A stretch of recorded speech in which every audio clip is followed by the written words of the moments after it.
तो दोस्तों जैसे अभी ईरान इजराइल वॉर चल रहा है, साथ में गाजा फलस्तीन का वॉर चलता रही रहता है लगातार, है ना। रशिया ने यूक्रेन पे वॉर किया, अभी इंडिया पाकिस्तान का भी रिसेंटली गया। तो जो सीमावर्ती इलाके हैं या जो बहुत सारे जैसे राजस्थान के एरिया हैं, तो अगर आपकी गाड़ी डैमेज होती है सामने वाली कंट्री के बॉम्ब गिरने से, या आपका घर डैमेज होता है, तो क्या आपको बीमा पॉलिसी में इस राहत मिलेगी, या आपको बीमा कवरेज में ये कवर होगा या नहीं होगा। तो आज का मुद्दा, क्योंकि हमें एक कमेंट आया कि भाई बीमा कवरेज मिलेगा, हमारा घर उड़ा दिया गया है आतंकवादियों द्वारा, तो इसी मुद्दे पे मैं बात करने वाला हूं। क्योंकि बहुत सारे लोगों को इसके बारे में डीप नॉलेज नहीं है, ना ही उनको पता है कि किस तरीके से इसका कवरेज मिल सकता है या कवरेज ले सकते हैं। और ये हम सब के लिए, आज की जनरेशन को ये जानना भी जरूरी है, और आज की डेट में ये पता होना भी जरूरी है कि एक्चुअल में बीमा कवरेज मिलता है या नहीं मिलता है। तो दोस्तों होता ये है कि बीमा पॉलिसी में लगभग सारी कंपनियों ने ये मेंशन कर रखा है कि भाई आपातकाल की स्थिति में, गृह युद्ध की स्थिति में, आतंकवाद की स्थिति में,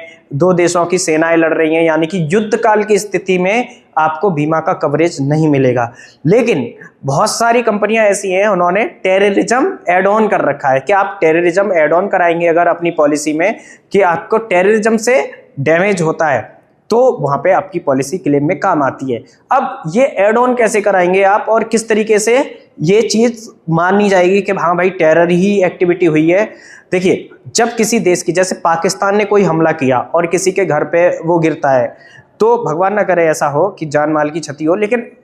अब अनहोनी का कुछ पता नहीं, अगर गिरता है, हालांकि हमारी डिफेंस फोर्सेज इतनी सतर्क है, वो गिरने नहीं देंगी।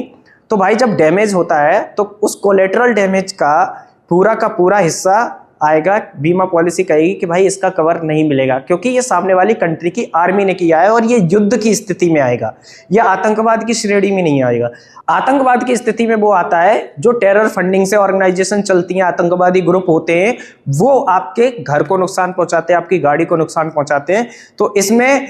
आपकी पॉसिबिलिटी है कि अगर आपने टेरर